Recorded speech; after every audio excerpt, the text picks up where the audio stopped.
There's Derek O'Brien now joining us from the Trinamool Congress. Derek, at the end of the day, you know, the Trinamool Congress has been leading the political charge against this. Now that you're looking at this a month later, do you think the objections are more or less valid than they were?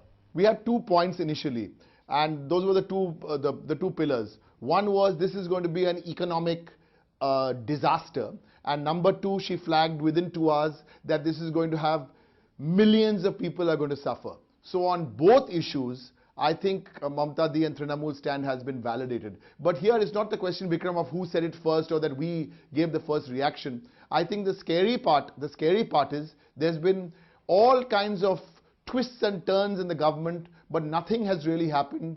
So that's very, very disappointing and very sad. The fact of the matter is that if you're looking at the electoral results that are coming in so far, or anecdotal evidence from out in the streets, it's not that people still seem to be supporting the decision.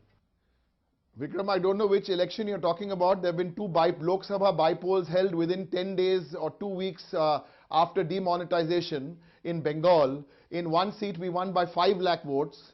In another seat, we won by 4 lakh votes. Having said that, I think where the BJP are drawing their narrative from is that Notbandi will end corruption. The problem with this scheme, it does not have anything in it which ends corruption or the further generation of black money. And 2, the scheme gets nothing to get to the root of the problem, which is electoral funding. Mark my words, 1 Jan to 7 Jan, patience is already running out. If it's not only patience, but the pain, 1 to 7 Jan, you're going to see is going to go down, down, down. Right. One of the questions, Derek, that I guess the government would be slightly concerned about is the extent of notes that we are hearing about being seized, because that might be a pointer that there is still corruption and there is still certain amount of black money that is being created. Absolutely, because that figure of 14.5 lakh or 15 lakh, the gossip in Central Hall was that about 11 lakh or 11.5 lakh would come back, and then the RBI would pay the dividend of 2.5, 3 lakhs. Now that number has pretty much gone out of the window. Then you have this fake amnesty scheme. Then you've had about these 100 mini rollbacks which keep being announced. Then when you know, and cashless is, see, please understand, we are not opposed to, no one is opposed to plastic, no one is opposed to cashless.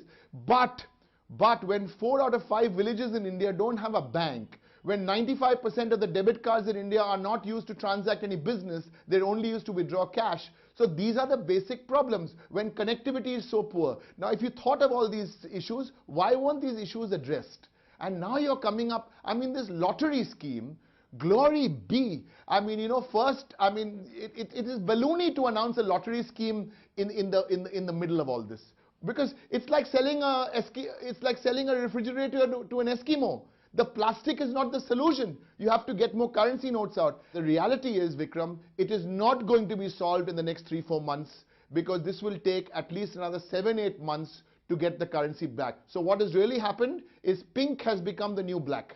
Would you like to hazard a guess as to why the government didn't think of printing more currency notes in advance of the decision and keeping it ready before announcing it? I got a chance to speak in Rajya Sabha for 22 minutes, and this is exactly what I suggested on the floor of Rajya Sabha. Not only 500 rupee notes or 100 rupee notes. New 100 rupee notes, new 500 rupee notes, no one would have suspected. But this is where I think the timing is very, very fishy, that this is nothing to do with cleaning out the black money. This is nothing to do with stopping corruption. This is one agenda, which is elections coming in 2 states in the next few months. All right, Arvind, one